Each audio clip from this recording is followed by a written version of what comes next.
Hello and welcome to Prairie Pulse. Coming up a little bit later in the show, we'll hear a musical performance from D. Mill and the Thrills. But first, our guest joining me now is a longtime doctor from Bismarck, Dr. Chuck Allen. Dr. Allen, thanks so much for joining us today. Oh, good morning. Thank you for having me. As we get started, tell the folks a little bit about yourself and your background and where you're originally from. Originally from upstate New York. Grew up in a family that moved every few years, so lived a lot of different locations. My junior year, my dad came home and told me that we were moving to Montana, and we moved to Glendive, Montana, where I met my wife a week later and finished high school in that area. So it brought me to this location. Well, so how did you get involved in medicine? My dad was administrator of a medical clinic, and so a lot of his friends were physicians, and I just grew up around them and watched the show. I think it was EMT or 911, and fell in love with it, and just was amazed with emergency care. Okay. Well, we're going to get into some of that in a little while, but talk about your practice is at St. Alexis? Yes, I've been here at CHI St. Alexis for just under 25 years here in Bismarck, working in the emergency department. Okay.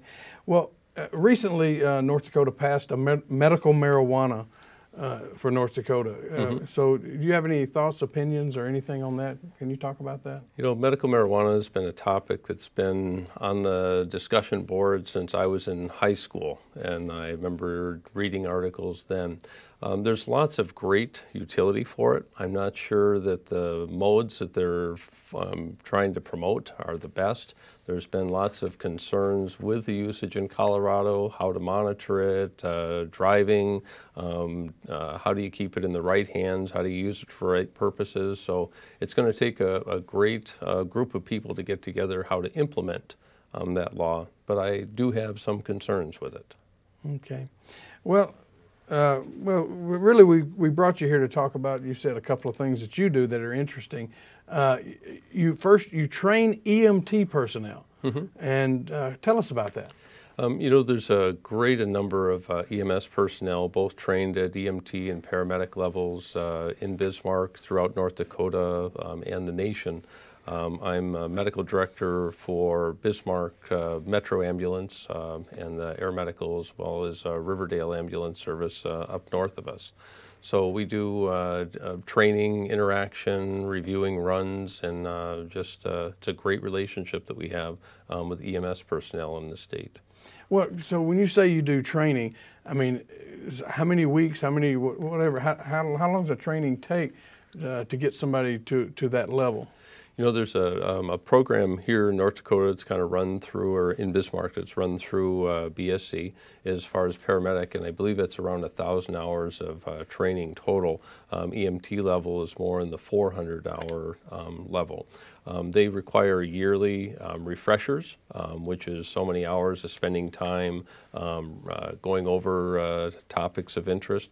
I spend monthly, I spend an hour with Metro Ambulance reviewing run reviews, their concerns, talking to them about different events that have gone on in the city, planning events going on. I meet with ski patrol people a little more frequently, and then with Riverdale on time to go over cases, kind of discuss it. How could we do this better? How would you have handled it? So forth. Yeah. Well, does EMT training, does it change from year to year? Or do you change procedures, or technology changes, practices change? Everything's in a constant state of change. There's always something new that we find that through research that's benefiting us, and then at times we find the things we've done for years because they've told us we should do it, we all of a sudden realize, wow, there's really not any utilization for that. So I think there's things that we find we do better, and then we find maybe something that someone else can do more efficiently for us. Maybe we don't need to do that in the field in the ambulance, maybe doing it in the ER, or maybe vice versa, doing it in the field versus. So all of those things are in flux. Yeah, because I mean, in my mind, even CPR, when I was very young, we were taught CPR a certain way, and my understanding now is it's done a little differently. And we're always, again, research is utilizing, is it better to have just compressions? Is it better to have ventilations? How many times? And many research opportunities have shown benefits for that. Probably the more recent is just a continuous CPR, takes more precedence over the airway of just continually doing it. And that was a great study that was instigated in Arizona, where they had patient after patient and noticed a tremendous change as far as in the outcome of patients. Mm-hmm. But are these the type things you're training? So what is it that you focus on? You said you go over runs and things, but is it how they set a leg, how they do, or what they do in the field versus getting them to the ER in an efficient manner? I would say all of that. We recently had discussions about bringing new medications. Was it appropriate for paramedics to be using these medications in the field for pain and management of agitation with patients? So we had a lot of discussions with local hospitals, physicians, with EMTs, with paramedics, along with the state regulatory agencies to see, should we put these medications in the back of an ambulance? So a lot of it are meetings, some of it's hands-on, a lot of it is question and answers, what scenarios should we use particular modalities in. Mm-hmm. So I don't know if I'm going to get this asked right. What is the primary job of an EMT versus a doctor at the hospital? Are they to stabilize and transport, or yeah? You know, I would say we're all part of a team. And the EMT and the paramedic individual is going to be the first responder. They're going to be the ones to stabilize that patient, and sometimes it requires more time right there to stabilize someone, and sometimes it's transporting them to the emergency department. Obviously, we have better lighting, we have more people, we have x-rays and labs and operating rooms and ICUs. We have all those things available. But many of the ambulance services have a very high level of capabilities to take care of patients right there in the back of the ambulance in emergency situations. Well, you say that, and technology has changed so much with with anything, mm-hmm. that I would think the opportunity to do more in the field than they used to do has got to be there. So. It is, and they're very skilled individuals that have knowledge of medications, of patients' anatomy and physiology, and how different disease processes respond. And I think they do an amazing job, because they're walking into situations that no one really has any awareness of, into some homes and businesses that we might not choose to walk into, and not knowing who's there, their own safety. And they don't have all the resources we do. By the time they come to me, they've given me a report, I have a little preparation time, and I think they do an amazing. Mm-hmm. Well, you mentioned ski patrol. Mm-hmm. So I understand you also train individuals for ski patrol at major ski resorts. Yeah, we actually have a local, we have a couple ski resorts in the state of North Dakota. But we have Huff Hills, which is 15 miles from here in Bismarck. It's a 350 vertical, 2 chairlift ski area that runs Thursday, Friday, Saturdays, and Sundays throughout the years or the months that we have snow. So I've participated in the ski patrol there for 15 years. I also participate. I'm medical director for Montana, Wyoming, North and South Dakota. For it's 15 or 20 ski areas in that area, and the ski patrollers are on that. So we travel to different venues and do training, not only medical skills, but also toboggan, transportation skills of how to get people off the mountain, how to keep yourself safe, warm. It's a lot of fun. I love working with EMS people. I'm sorry, was this just an extension of EMT training? How in the world did you get involved with ski patrol training? You know, I believe it was 1996 Thanksgiving. All the cousins were there and making noise, and I said, we can't do this, let's go ski North Dakota. And I didn't believe there was a ski area here. And I drove them all out to Huff Hills, and they fell in love with it. And of course, people there, physician, why not join ski patrol? And at first I thought I was a gift to them.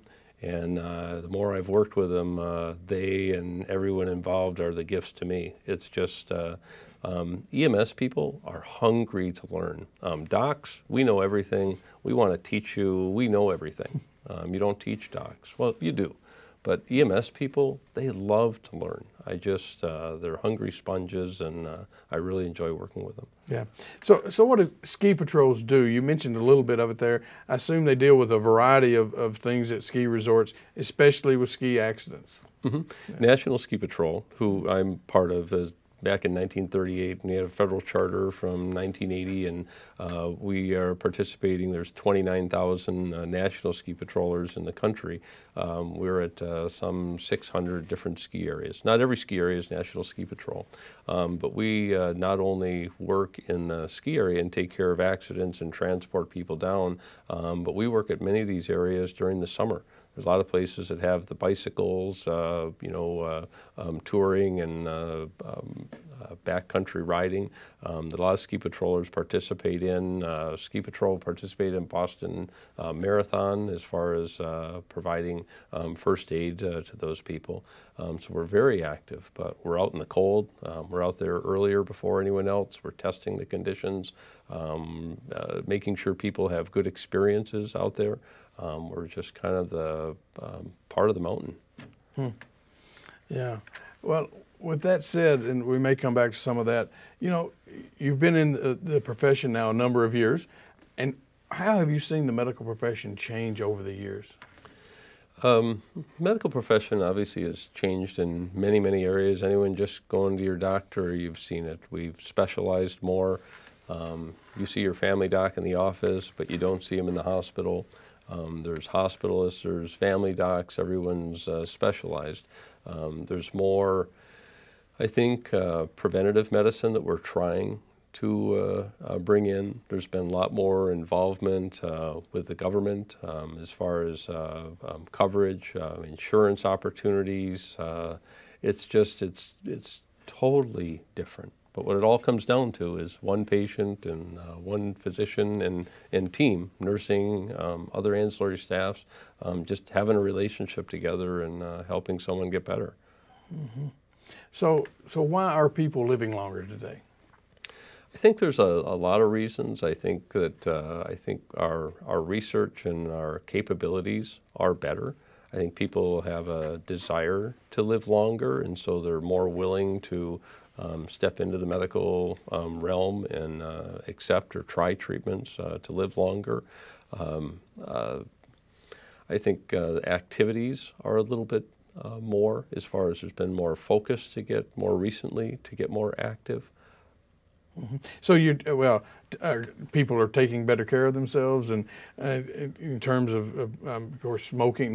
Maybe not smoking as much as they used to, or right. People not starting, and not as many people smoking and things like that. Right. I think we are seeing decrease in smoking. Of course, we're seeing a lot of safety prevention. We have red lights. We have delayed red lights so that people aren't running into intersections. I think we have better law enforcement, more focus on DUIs. We try to focus on decreasing automobile injuries. We have better safety in our vehicles. There's a lot of things that have come. We have antibiotics. We have modalities that we can treat people for in third world countries that they don't have hydration. They don't have some of the medications we have. Mm-hmm. I find it interesting that technology, not just medical, but even the red lights you brought up. Interesting that different things have helped along the way. But sometimes we hear horror stories about the American medical system. Can you talk about, from your perspective, the overall system, how it ranks in the world?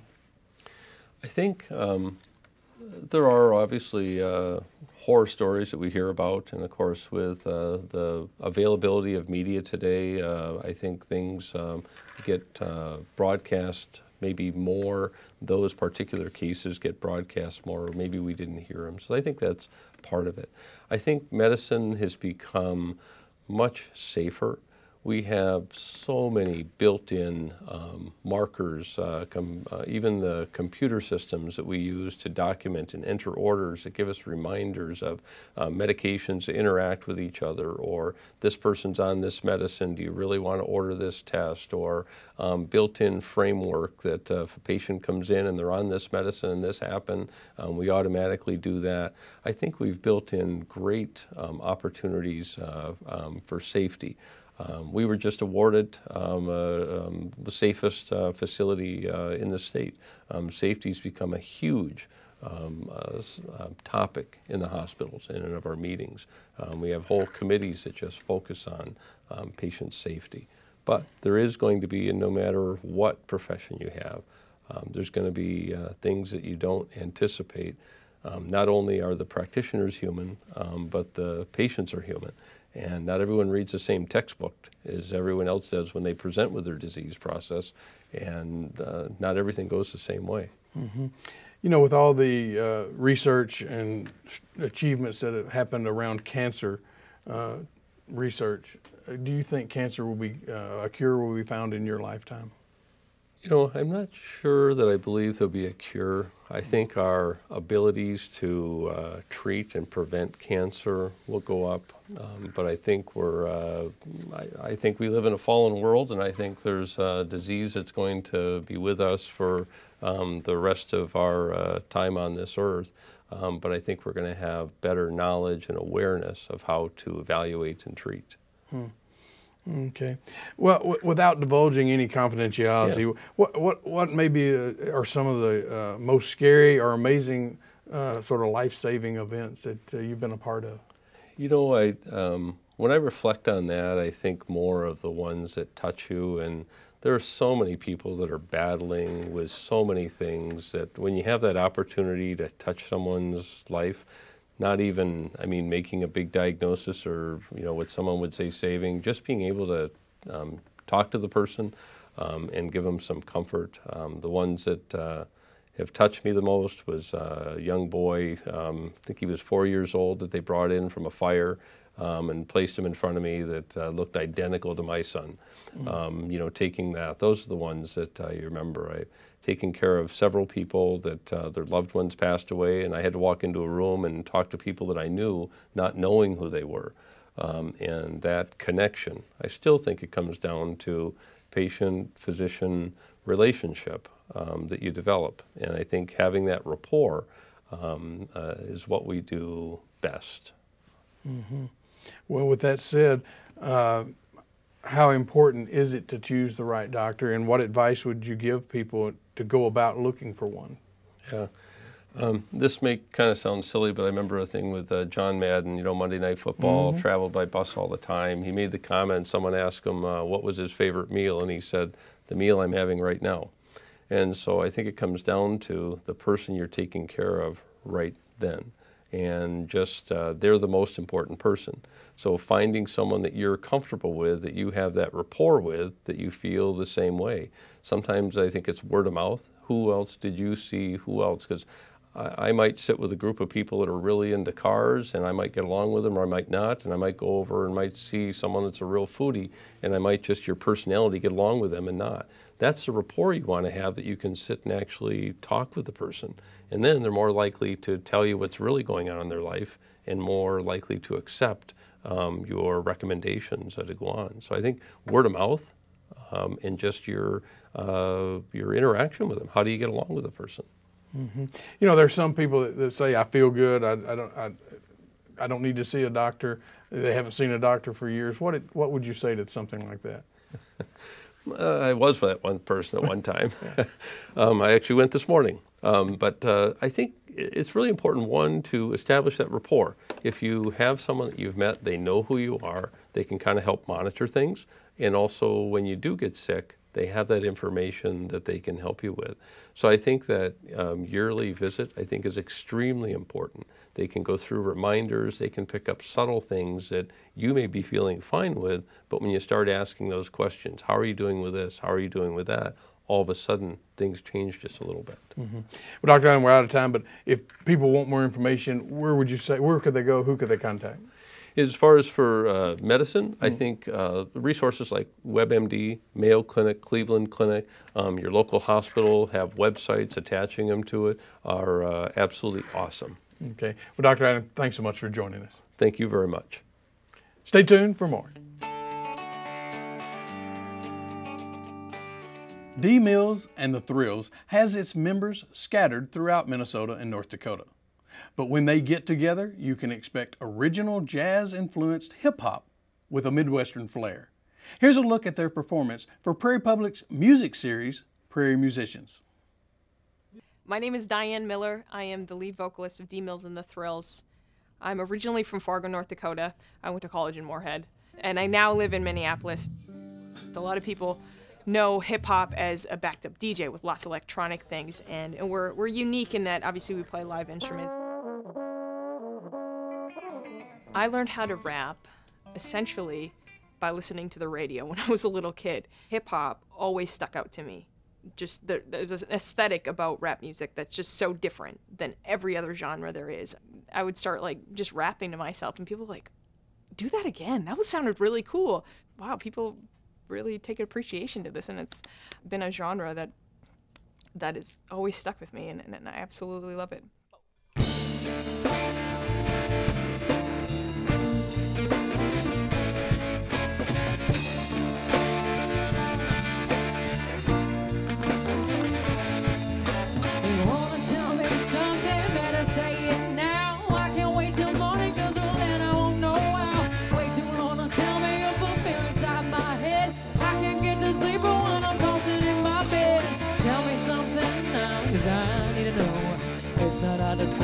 Just let your feelings go. So philosophize your feelings into everything you're willing, into spill it into action, give your attention satisfaction. Freak to the emails, keep me into a thrill, keep a female fascinated, basic to something so ornate. Piece of cake on board in the park, go to the device, shot right like a shark, right off the duck, go fishing up the duck. Catch me when I'm so off guard, catch me like I'm falling hard to play the game. I dealt my cards, so peace to the drama, grab it, Lord. Lord, don't make me fall apart when you spill at me a heart too hard. Start with something slow, don't blow it in one load. Be cold, B-C-O-O-L, cool. Cause this is not a tool to lose your needs. Roll in the deep and come a blue, no, not you. Wanna tell me something, better say it now. I can't wait till morning, cause then I won't know how. Way too long to tell me if I feel inside my head. I can't get to sleep when I'm tossing in my bed. Tell me something now, cause I need to know. It's not hard to say, just let your feelings go. Tell me something now, cause I need to know. It's not hard to say, just let your feelings go. Baloney, yeah, you know me, I rock shoulders side these phonies. But you don't know me nothing, though I want to give you something. I can handle all this bluffing, supposed to toss like a muffin, smoking up inside an oven. For 15,000 dozen, more to come your way, stay bust to the glass, pass first and the last, so at that face, that back your bag and pack your bag. Don't be such a drag when they call you my lad, take you to my pad. 1, 2, 3, street, 4, that. Tell me what's up, cause they need to know. Not every word, then let the flow. Get it, go. Get it, go. Get it, go. Oh. Wanna tell me something, better say it now. I can't wait till morning, cause then I won't know why. Way too long to tell me if I feel inside my head. I can't get to sleep when I'm tossing in my bed. Tell me something now, cause I need to know. It's not hard to say, just let your feelings go. Tell me something now, cause I need to know. It's not hard to say, just let your feelings go. Spill, stir, shake it up and down, try your luck. Don't ever give your tall truck yourself up. Bend it till it breaks, rule out whatever's fake. Cause we don't roll with hate crimes, it's not the time. It messes with my smile, my shine, my 2 steps. Bake it up and roll so you don't forget. Cause do I make you sweat? I hope it's a yes. So throw your hands up so I don't have to guess. Wanna tell me something, better say it now. I can't wait till morning, cause then I won't know how. Way too long to tell me if I feel inside my head. I can't get to sleep when I'm tossing in my bed. Wanna tell me something, better say it now. I can't wait till morning, cause then I won't know how. Way too long to tell me if I feel inside my head. I can't get to sleep when I'm tossing in my bed.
Well, that's all we have on Prairie Pulse this week. And as always, thanks for watching.